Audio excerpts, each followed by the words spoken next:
What's up, everybody? Welcome to the Awake and Sober Podcast, a podcast about life and recovery through Christ. I'm back. He's back, y'all. You know, instead of letting somebody else say he's back, he just said, I'm back. No, he took it. He took it. I did. Great show for you today, though. Talking about friendships. Talking about friendships. Yeah. Friendships. Friends. And then wherever else. How many of us have them? Yeah. Yeah. Little Houdini. Yeah. Escape. Friend. I'm lucky to have three good ones in this room, but Where? Sorry. Snap. Derek's on a roll today. He is. Derek's feeling awfully froggy. Ribbit, ribbit. He drank his dive right funny in there. juice. Just dive in. Yeah. Hey, But we're going to talk about what we thought they were going to be like in recovery And what they actually are. and what they actually are. Yeah. So you've had some really good news, but you've been working your butt off. You've been gone from the podcast for a couple weeks. Yeah, Right? I feel like it's been a while. We purchased our house around the first or second week of November. It's a fixer-upper, and as you guys know, you guys have been there because we had our Friendsgiving over there the other day, but there's a lot of work going on there. Just freshening everything up because it hasn't been touched, I think, since probably 90s. World War I. It's not that bad. It does look like a But It does look like a bunker, yeah. I'll tell you what's cool, though. I mean, like all the moss growing here and there, but you have a couple new things at the house already. New venting, new ventilation system. Yeah, it was filled with black mold, so they had to go in there and remove all that stuff. But yeah, brand new ventilation system. The septic tank's newer, the well's newer. And then my uncle, fortunately, is a contractor, so he comes over and knows how to put stuff and make it look good. So helpful. So we got that going. But Amy and I are doing a lot of DIY projects. So just need somebody to buy our house now. My stress level will probably go down a lot when that happens. So You do seem like you're a little stressed lately. a little bit. Yeah. Just a little bit. A little pent-up rage. A little pent-up. I think that's what I came He, in he saying. walked in here this afternoon in a pretty good mood. Yeah. He was nice and calm. His face was not bright red, nor did he. You said some things, I was like, okay, it's going to be a good show. Yeah. You know what we should all do? I was talking about it with my girlfriend today. We should go to a break, one of those smash rooms or break rooms where you can they put you in a room with a bunch of stuff and you just destroy it. Take out a lot of pent-up rage. Ooh, that might be kind of fun. That's what I'm saying. I immediately thought, let's go. So Sledgehammer to windshields. yeah, And, yeah, I'm game for that. How about just shooting?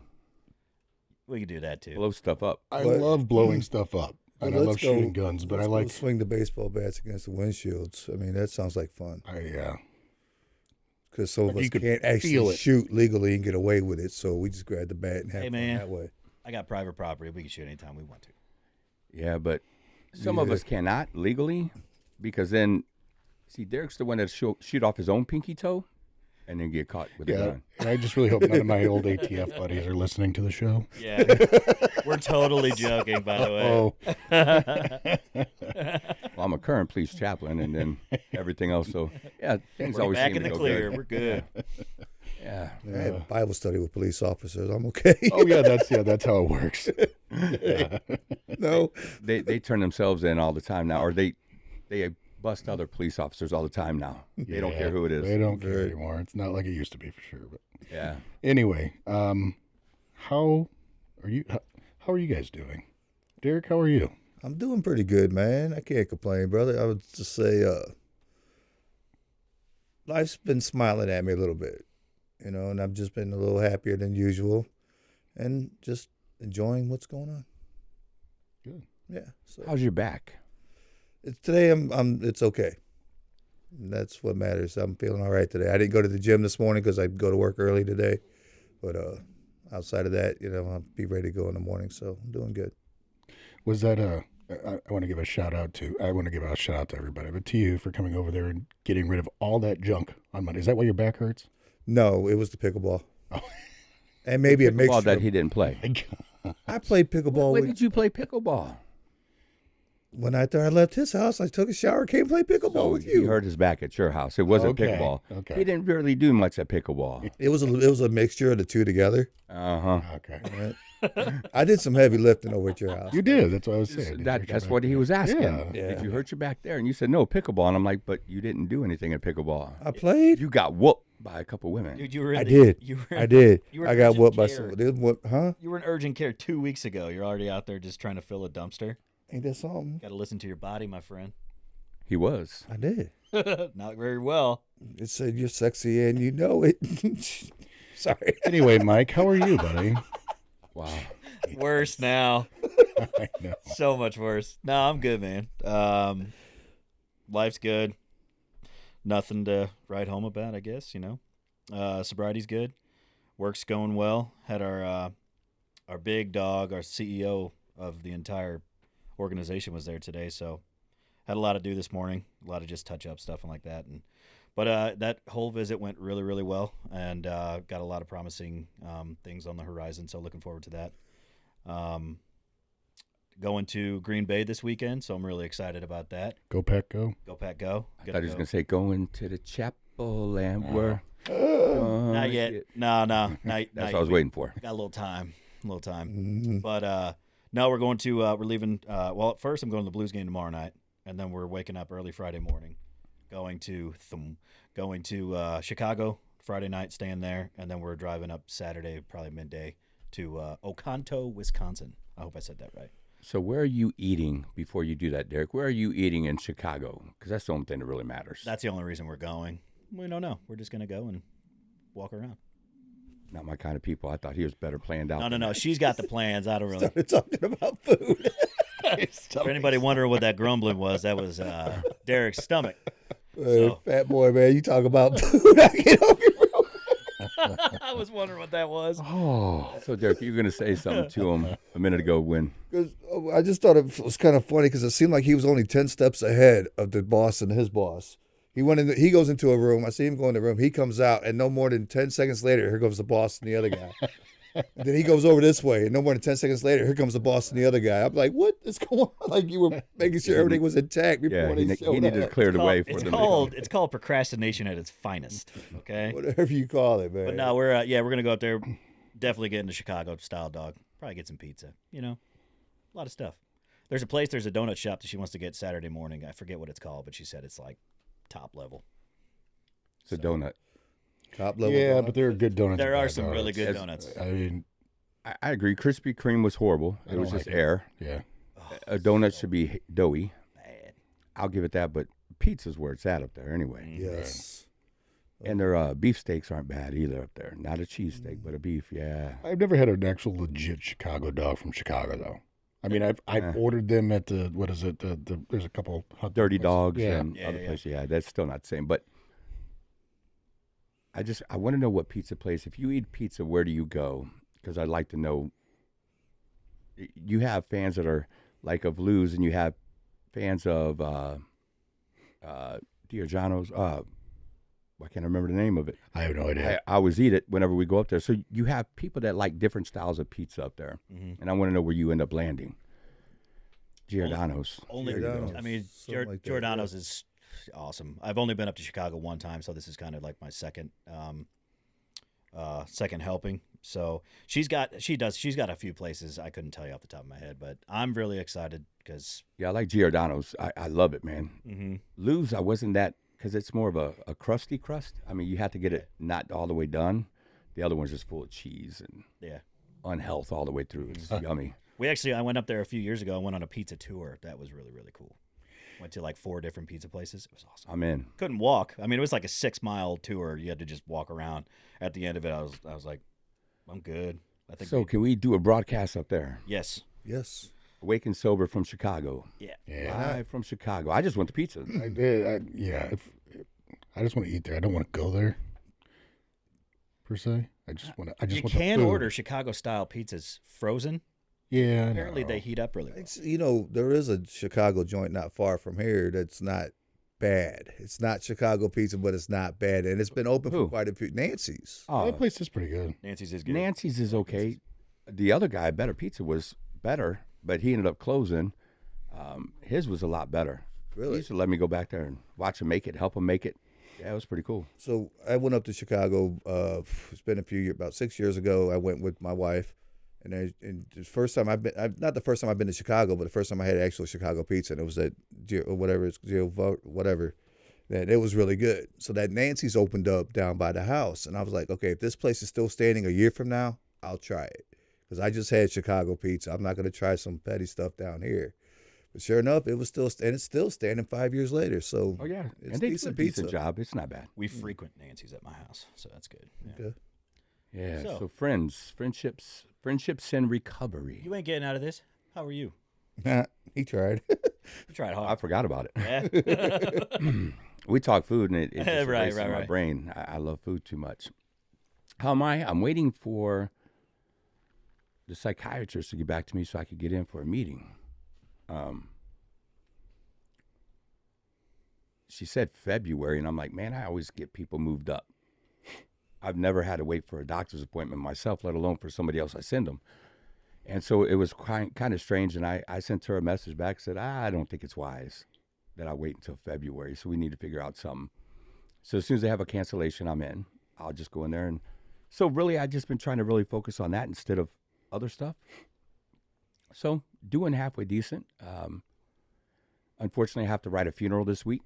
So the next 2 days will be spent really writing a funeral for Saturday. I hate when we lose somebody, especially when they just got out of prison. Yeah. Somebody that shouldn't have went to prison in the first place. And so that's a battle I'm having, is not reaching out to the judge to say something. Because really, he shouldn't have went. He didn't need to go. Prison will do some people a lot more harm than good.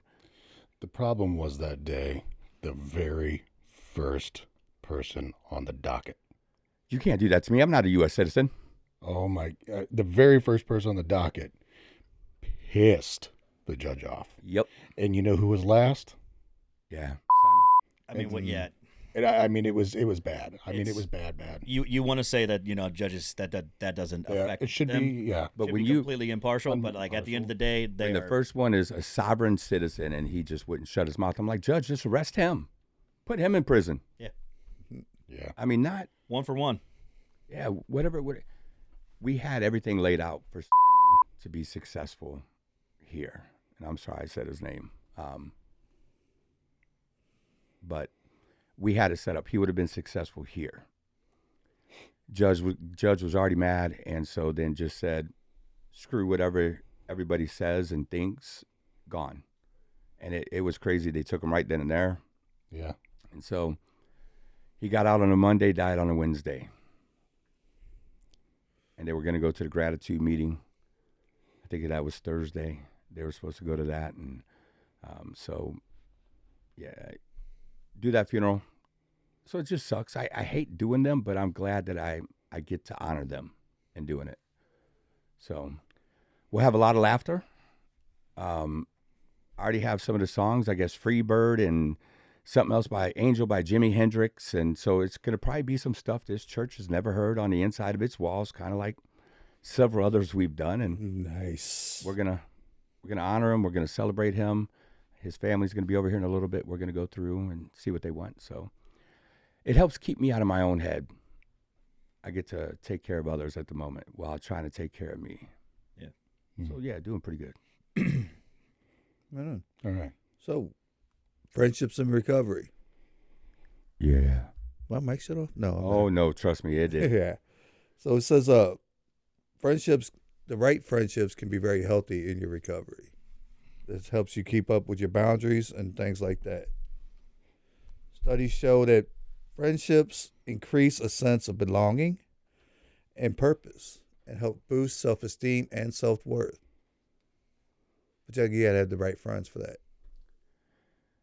So are we not the right friends? I never said y'all weren't the right friends. I'm just saying. Apparently, I don't have any friends, so.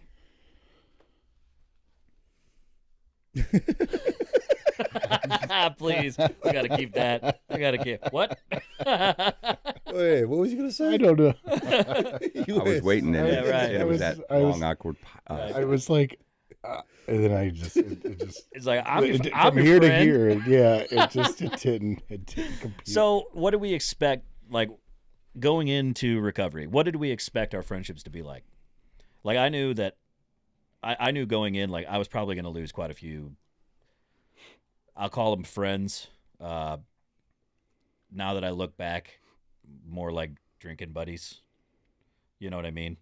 Um, Never did I expect to have the friendships I have right now.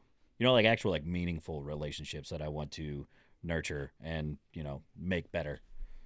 Back then, it was just Hey, what are you doing Friday night? pretty much. Hey, I'll come And in. I've talked about this before. It was like every single interaction with a friend involved a substance. Now, granted, I was high almost every single day. I smoked a lot of weed, but what are you I doing? can see that. You want to have a beer? Let's drink a beer, but then one turns into 18 in a matter of minutes. So, going in, I didn't know what a friendship looked like. Yeah, I didn't. That's for sure. All mine were using buddies. Yeah, I didn't have anybody that didn't use in my circle at all. So I kind of figured I'd be isolated. If anything, I just, there would be nothing fun to do and no fun people to hang around. If I'm going to be sober, my life is really going to suck. And I'm not going to have any really cool, fun friends. That's what I thought going in. I didn't like people enough to begin with, so it didn't matter to me about the friends that I had at the time going into recovery because didn't really matter to me. So I'm sitting here thinking, I didn't have a meaningful friendship for several years before I actually admitted I was an alcoholic. Like when Amy and I met back in, what was it, 2017, the people that I was drinking with, because I was single, were literally just the drinking people. But I didn't even need them anymore in my life because I drank alone. So I'd already disowned every other friend, quote unquote, friend I had.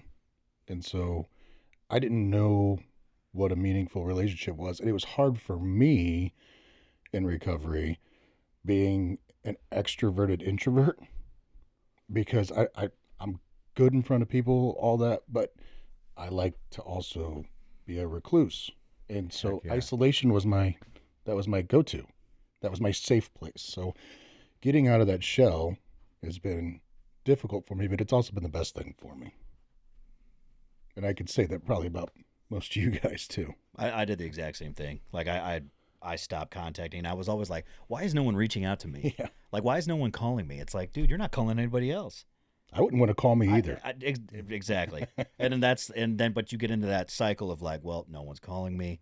I'm a terrible person. I'm this, I'm that. And you're stuck into that sick isolation cycle. I call it solitude now. Like I'm good with no one calls me. I'm like, dude, that's fine. Oh yeah. You know what I mean? Yeah. Those are good times. But at the same time, I know that if I do need to talk to somebody, I can. I didn't have that before. Like I probably could have reached out, but they don't want to hear my problems. Or that's what I thought, at least, The people before, the people now don't want to hear. Yeah. The people before, Yeah, the people before didn't want to hear our problems no. because part of our problems was being friends with them, Yeah. and then being friends That's with a us. very valid What's your problem? So- You. And that's one of those things. It's like if any of my old friends are religious, like I have a lot of love for you guys. It's just I had to take certain situations out of my life, which I want to live a healthy life, and I can't do certain things now that Unhealth it would be breeds a detriment. unhealth. Yeah, exactly. So I mean, there's no other way about it. right. So Now, how is it for you guys? Because what direction were you going before you found recovery? Did you have what direction did you believe you were going? I would ask everybody that. straight to hell and didn't care. Yeah. End of a barrel. I mean, did you think you were successful or being successful? Did you have any ambitions in life? yeah, to be rich, but mine was all through. I mean, rich in money, not rich in how I'm more rich now than I ever have been, and I'm broker now than I ever have been at the moment, right? It's funny how that works. But I'm richer than I ever have been. But really, it was all about money. That's all it was. Money was power. Power was money. And so the more that you had, the more power that you had.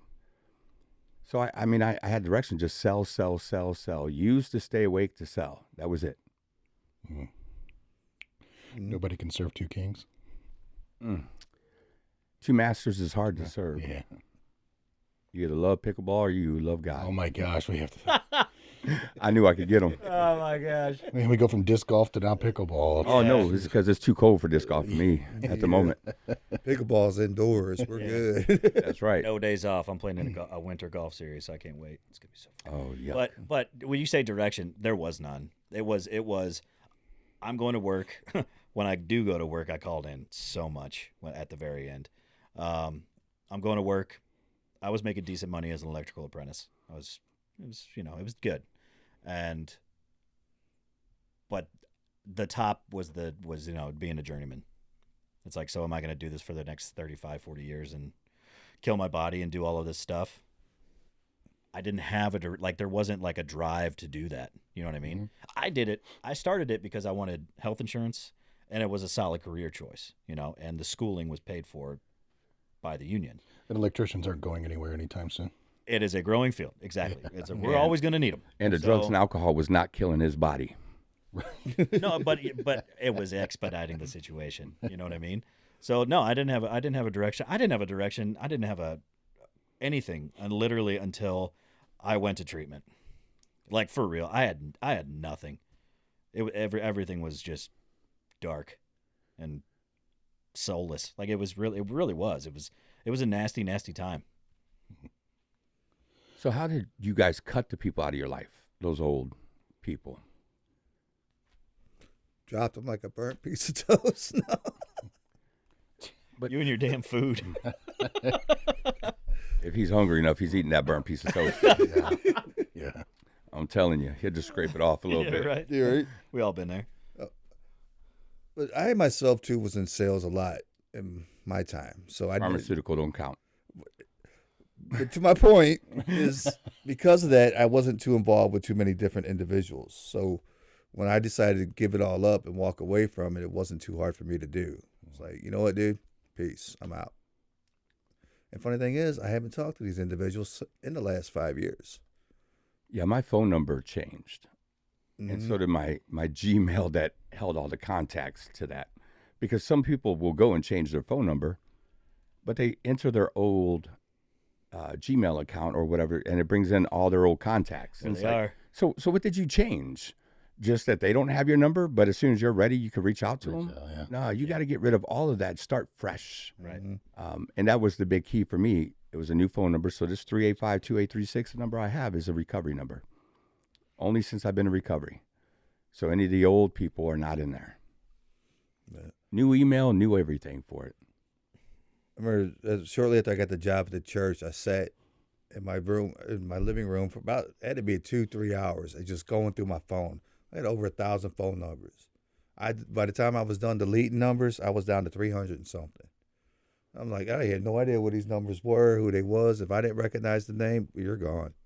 But you could probably been less than 300 if you really wanted to. I can honestly, I'm thinking about that. The numbers that I use on my phone, easily less than 20.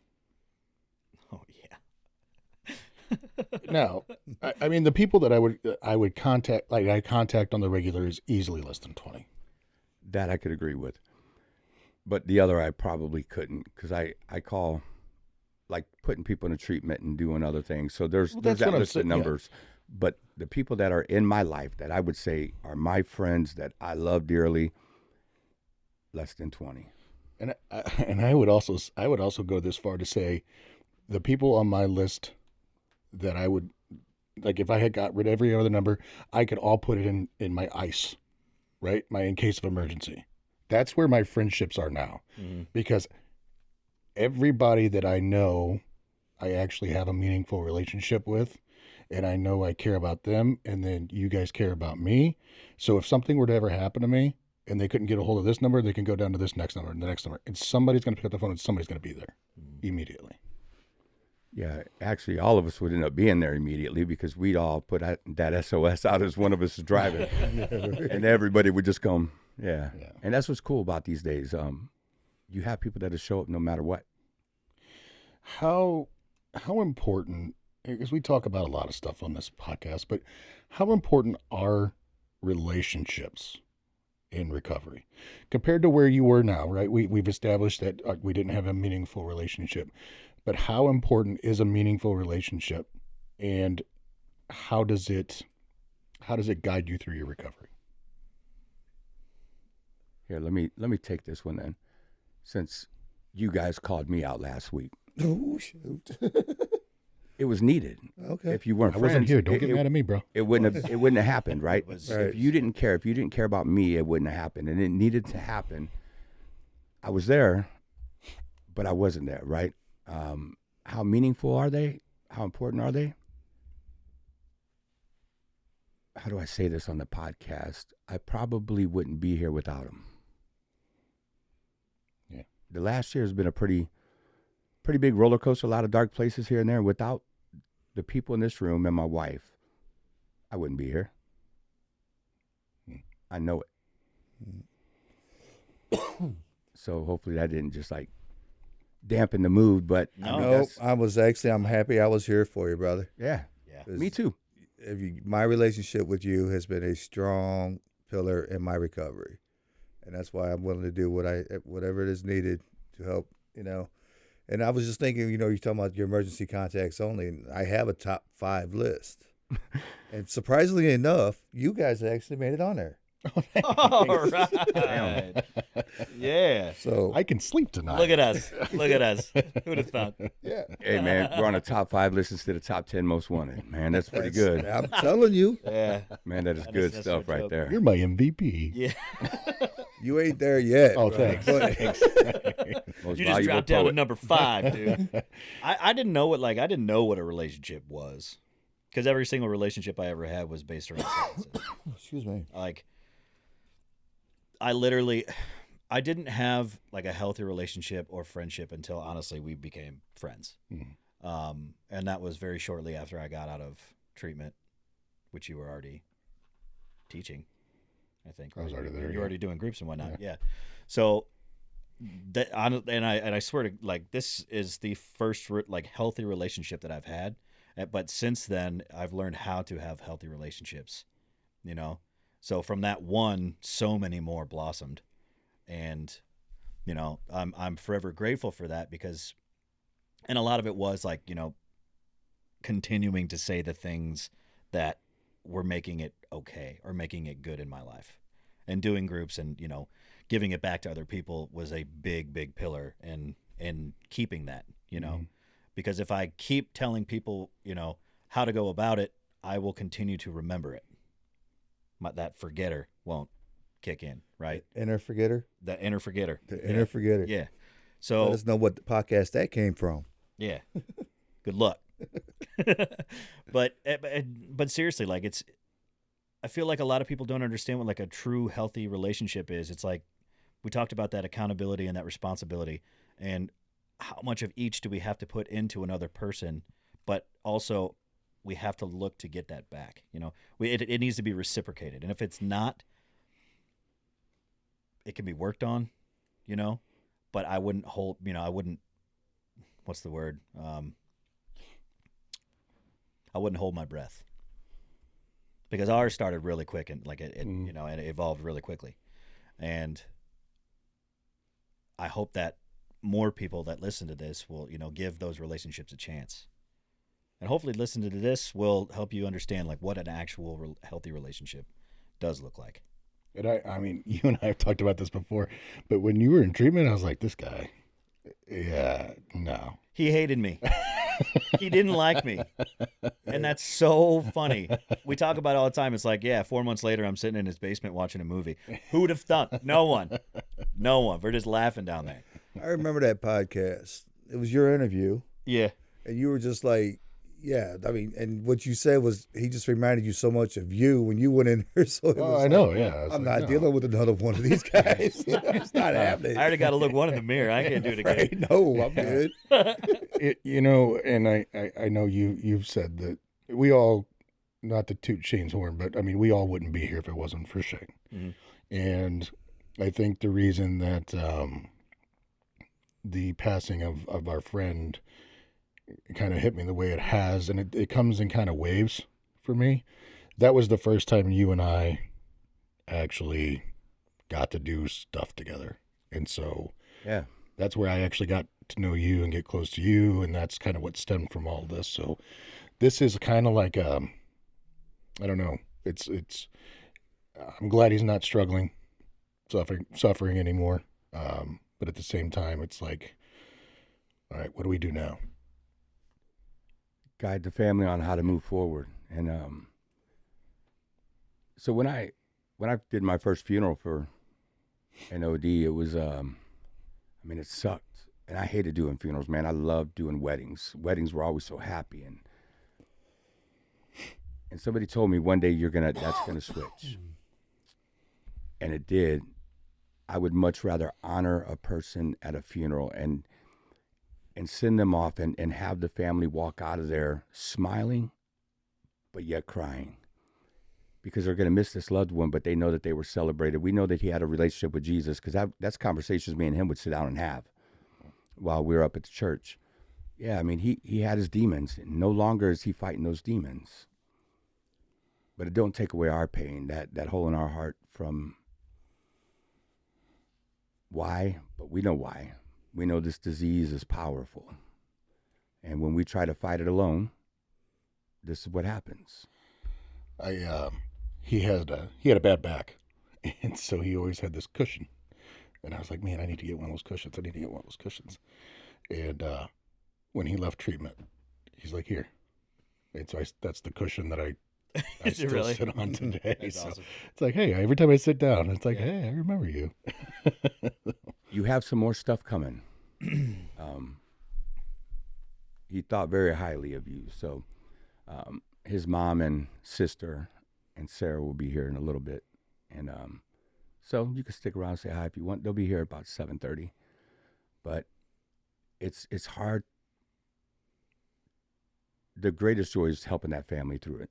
And they're going to need some help, especially Sarah. But I tell you, that woman, she's been plugged into Al-Anon like a madman lately. Since he's been really back in prison, she has gotten so plugged into Al-Anon that it's unbelievable. So we go to set her up with somebody that's in Al-Anon that has also lost her husband at a pretty early age.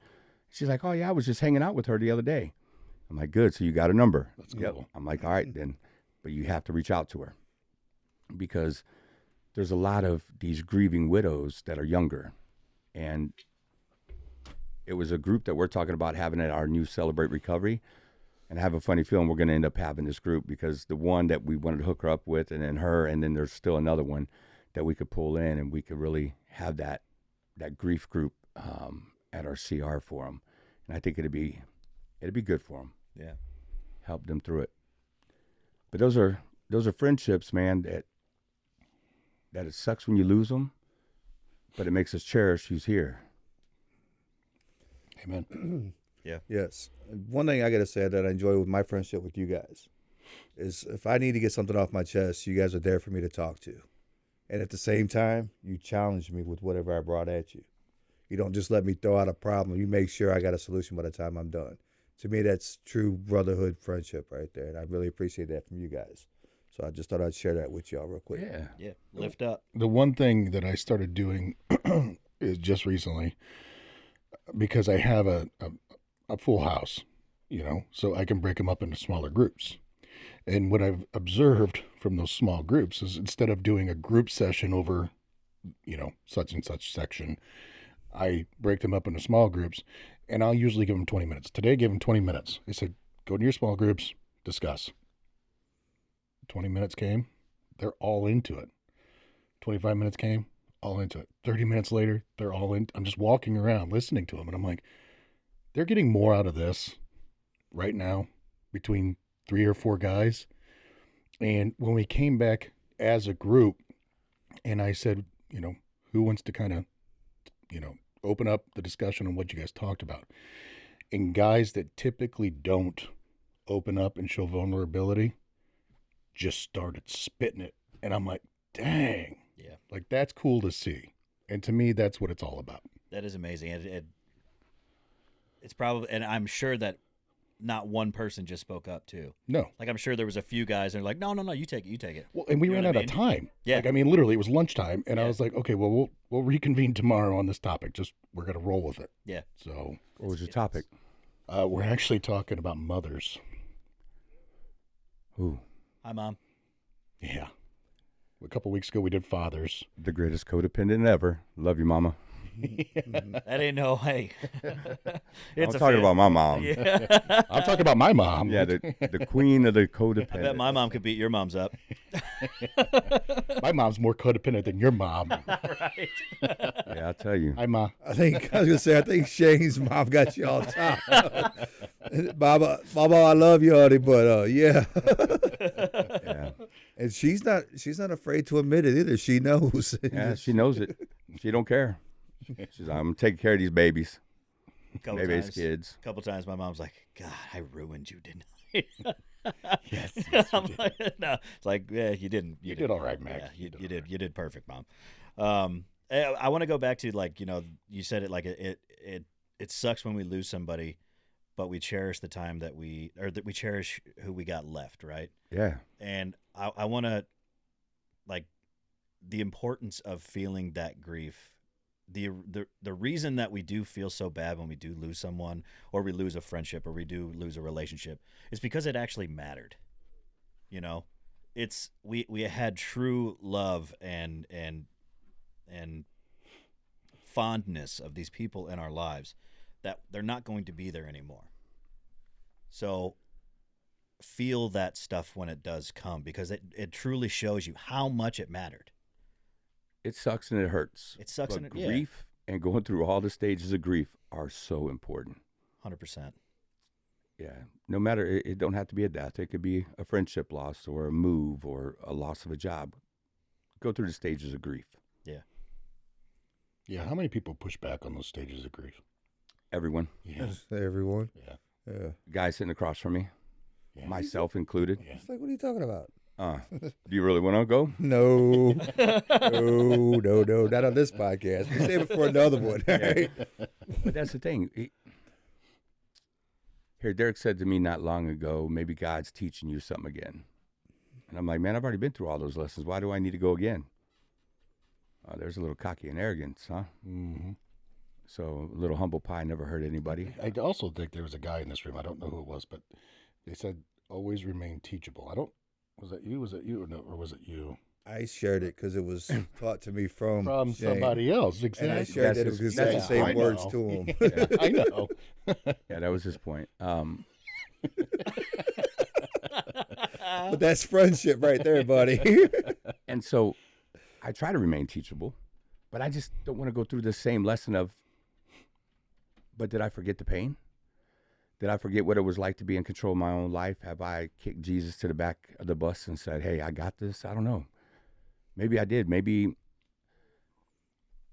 it was time to, because I mean, a lot of people don't know when I got off of psych meds and why I got off of psych meds. And so maybe it was just that time again. I keep pushing for other people, but what about me? Why was it too good for me to go? And so that was the humility part that I had to, I figured I was too good and too far past those things. And, I mean, look, it's not $3,900 anymore. That's the reason why I quit psych meds. $3,900 back in 2013. Yeah. It was a little on the expensive side when I came back without a job and insurance. But now there's no reason. Psych meds are cheap and they work well. And so if I need it, good, then go get it. Quit being an ass.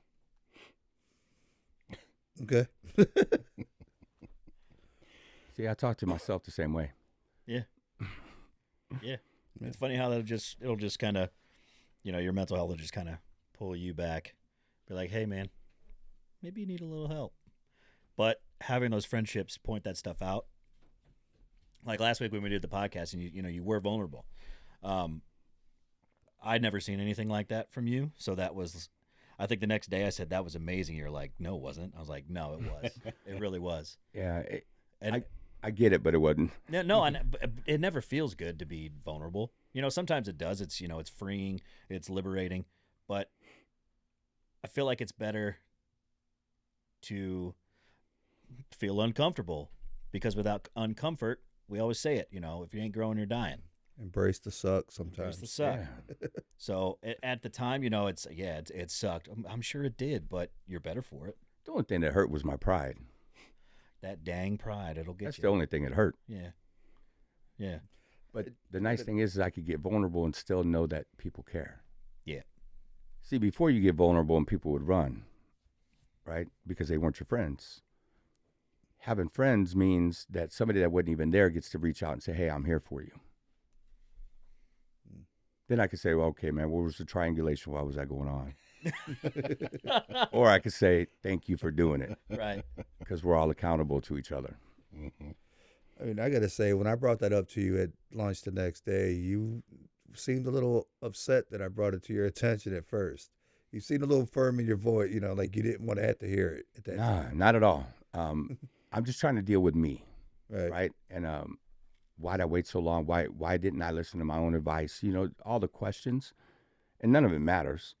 The only thing that matters is I'm going to do something about it, and I won't do it again. That's what matters. I knew a long time ago. I mean, Christina pointed it out well. Hey, your bipolar's acting up. You might want to check that. And so that was months and months ago. I'm like, yeah, it'll be all right. I've had it under control this long. I've done this, and I've done this. It was a whole lot of shame in every single one of those things I said. And no God. What was that? Ego? What's the? Edging got out. There you go. Oh, dang, that's good. Have you never heard that? No, What was it? I have now. Ego. Are you serious? Edging God out. Oh, edging God out. Not Okay. once have I heard When that. our ego takes over, we feel as if we don't need God because Yeah. we got this ourselves. It's our plan, not God's plan. There you Yeah. go. It was a whole lot of shame and a whole So you're lot less of God. You're remaining teachable, Mike. I like it. You got to remain teachable, man. Got to grow every day. I learn something new every day. I thought just remaining teachable was at least studying most things. Not that I had to take my own advice. Yeah. Yeah. It didn't work out well. Tough pill to swallow sometimes, for sure. Yeah, that's true. I thought it was acid reflux. Nope, it wasn't. Yeah. It was that pride. It'll bring everybody down. So we're talking about being vulnerable, and I think it's a good segue into. We discussed this as a group probably a month ago. Like, what does it mean to be vulnerable and masculine versus a feminine side, right? And how being vulnerable doesn't necessarily mean that you are feminine. It just means that you are, masculine. I would say, more masculine, more to the core. You know what I mean? Mm-hmm. And we read it in our book. It's being vulnerable brings you back to the core of who you are as a man, We're taught so much as society of how to act as a man. Men don't cry, Men are the breadwinners. Men don't share their feelings. Men, put some dirt on it and walk it off. Mm-hmm. And I mean, for me, that's what got me to be the alcoholic that I was. And my pride was so much that I couldn't ask for help. I didn't want to admit it.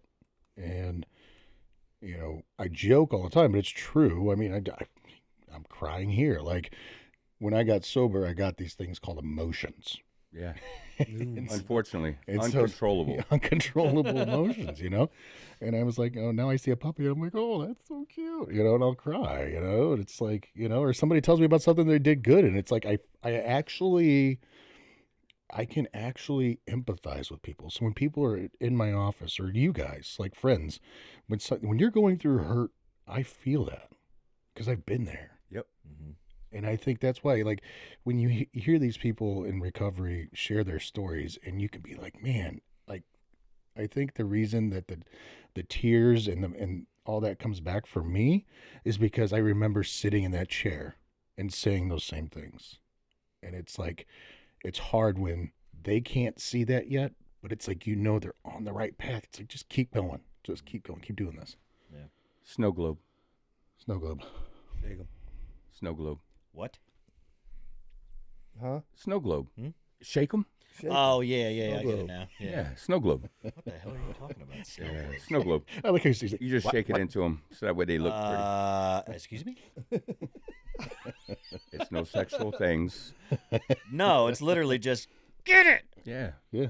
just shake them. Oh man, so many times I've But thought like you're sharing, yeah, men don't cry. We don't go get help when we need it because we're men. We got to handle this on our own. We got a problem with our wife and we take care of it in the house. Don't let we don't have to go to a marriage counselor because if we were man enough and masculine enough, we wouldn't need a marriage counselor, right? Yeah, Yep. that stuff just got old. Mm-hmm. I got tired of doing it. Once I was able to actually cry in front of another person, I was just like, yeah, I'm letting it out from now on. Mm-hmm. I think about my great grandpa, and he was alive until my 20s. But the man never went to the hospital. Farmer. I mean, he was run over. He was run over by a tractor. He flipped a truck. Never had a driver's license. Flipped a truck. Gashed his head. Made my great grandma sew it up. Like just he literally never went to the hospital until he was dying of cancer. And, like he was only there for several days, and that was it. But it's like that was now at the same time. The one thing I learned from Grandpa was he was very hardcore Lutheran, and I mean, but every day he would listen to Christian radio, like Christian talk radio, and he would read his Bible every single day, like religiously, like never missed a day. And it's like, man, so his stubbornness is probably what kept him alive so daggum long. But he was also a man seeking God's own heart. And I mean, he instilled that in my grandmother who lives with us, who instills that into me still and into my kids. And so, but yeah, I mean, that's, to me, when I think about my grandpa, that was a man's man. And that's what we think of because he didn't show any weakness. But at the same time, I don't know if he ever dealt with the mental illness that I have. Oh, quite sure that he did not. Dude, What are you saying? No. Because the only reason why I'm saying, because at their Because you're time, crazy. no, at their time, mental health wasn't thought of. Like, I've heard people share stories, and then they talk about when World War II was finished, the soldiers came back over in this country, and they were just like stone cold, like just Greatest generation. but they were just like they looked through their kids, like they didn't see their kids anymore. They didn't have that fatherly attitude anymore. And what I'm really seeing is signs of the PTSD. If PTSD would have been brought up back then and worked on back then, I think a lot of things that we have dealt with since that would have been different. So I know people back in that time didn't do it. My dad had his own, he's not around, so I hope he forgives me if I say this, but he had his own issues.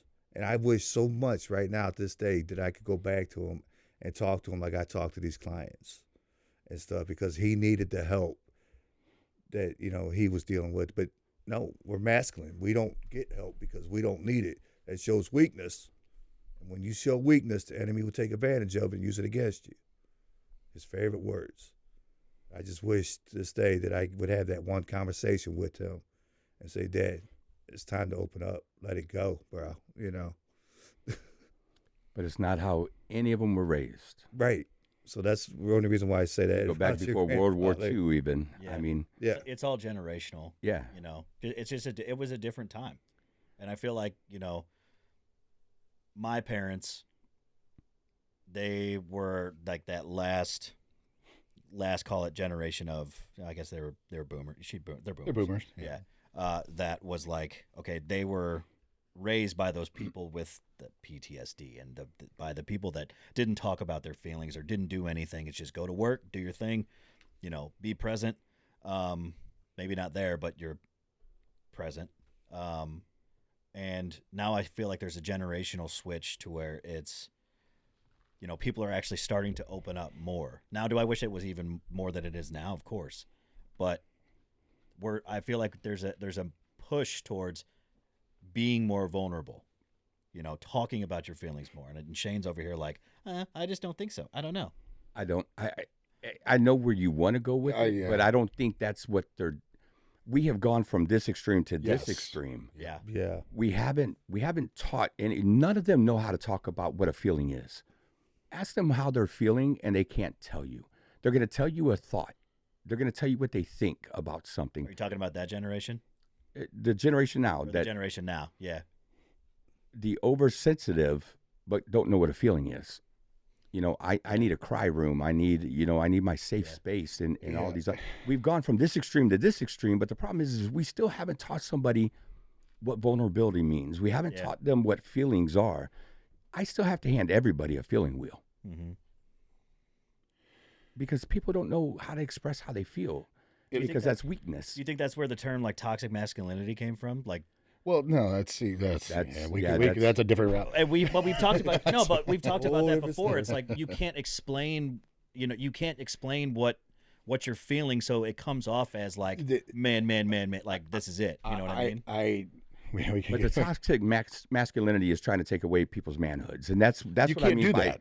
I know. Right. That's going from this extreme to this Yes. extreme. Yeah. You're trying to take away something that, I hate to tell you, there's nothing wrong with a man. Yeah.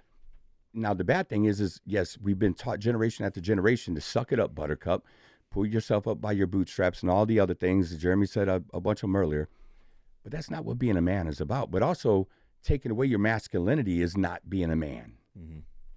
We could be masculine and still be vulnerable at the same time.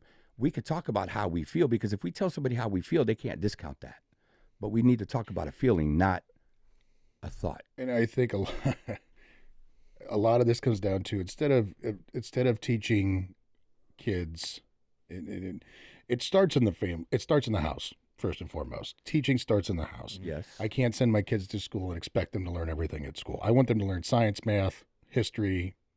Yeah, that's what I want you to go to school. I want you to learn school things in school. I don't want you to learn about doctrination, equality, all this other stuff. I want you to learn how to communicate. I want you to learn how to express your feelings. I want you to learn how to do that, but I want to teach you those things. Okay. Oof. You scared me for a minute saying, I thought you were going to say you wanted the school to teach it. I'm like, No, ooh. no, absolutely not. No. I want to teach you those things, but where do we learn that from? Because we were never taught that in school. But that's part of us learning now from the Bible. There we go. You dig into God's word and you will know what it is. Without God's word, you're just going off of another man. And right now, them men are saying it's bad to be a man. It's good to be everything else. Yeah, right. It's bad to be a man. The Bible don't tell me that. Mm-mm. Scripture don't say that at all. So, and if you're being a real man and you're truly being the leader of your house, the spiritual leader of your house, not ruling with an iron fist, not me man, you woman days, but if you're truly being a spiritual leader of the house, you'll know what it's like to be a man, a leader, to be vulnerable, but to love. I mean, it's not easy. Being the man of the house is not easy. But it shouldn't be. It should be reserved for the special few, men. That's true masculinity right there, buddy. Amen. That's without a doubt. Mm-hmm. I don't know where we go from there. I don't know. That was pretty solid. I don't know, because I haven't seen Jeremy with his phone out to get us some scriptures for today, though. And I don't have mine Got on anything, me. Jay? Talk amongst yourselves for a minute. Okay. Yeah. Talk about some By the stuff. way, I don't really understand toxic masculinity anyways. I was just kind of being devil's advocate. I think Yeah, that's We could go into a whole bunch Yeah. of stuff there. Which we have talked about it in the past, and we were always like, oh, that's a different. we Maybe have we should to- talk about it. but we have to also be careful, because we like to go on YouTube and you go too far with it and then you get silenced. This is true. Yeah. And I think we got a good message to where, look, for men, be a man. But being a man don't mean that you get to be a dick all the time. Yeah. It just means that sometimes we have to set aside our pride. Jeremy heard it, and lots of people have heard it when I sat people down in my office. I would tell them, hey, we don't fight in my house unless I want to. So then when we talk about, it's up to me if we fight.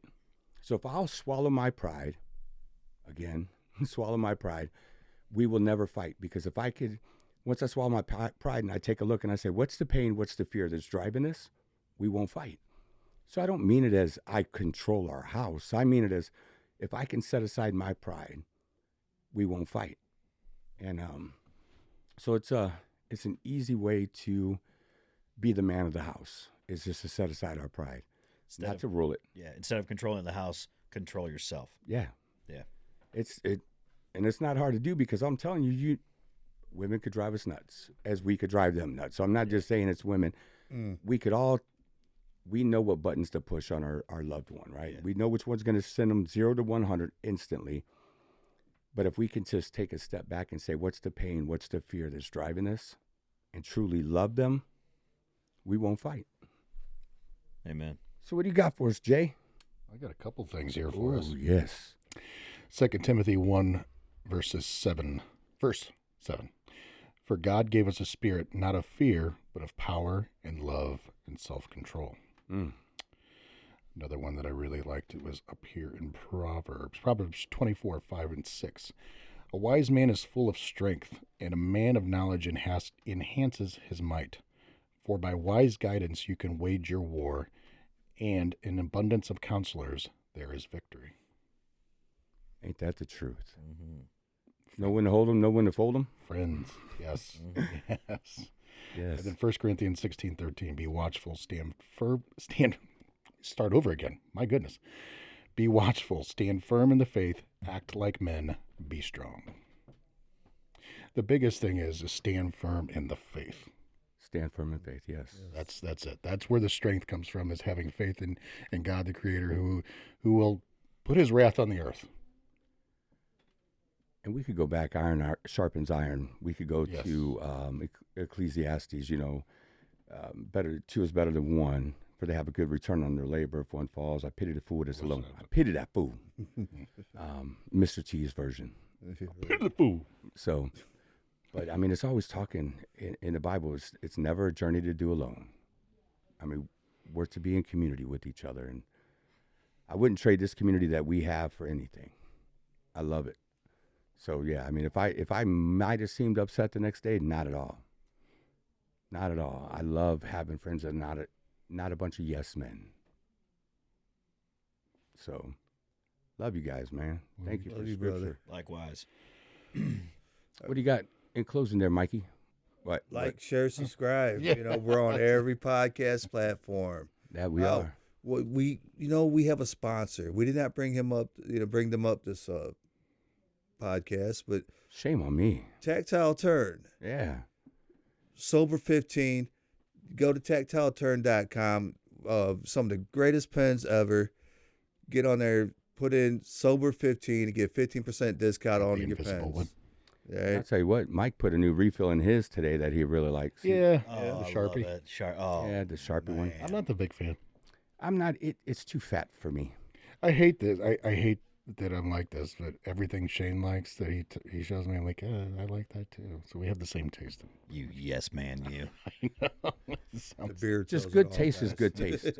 Hey, When it comes to beard balm, to each their own. Okay. good Okay. beard balms, good pens. yeah, good you refills. clean chin fellas over there, you just do your own thing. Ladies and gentlemen, we just thank you guys for joining us once again. Have a great and wonderful week. We'll see you next time. Peace out. I'll pity God the bless fool. you guys. We'll see you soon. See y'all.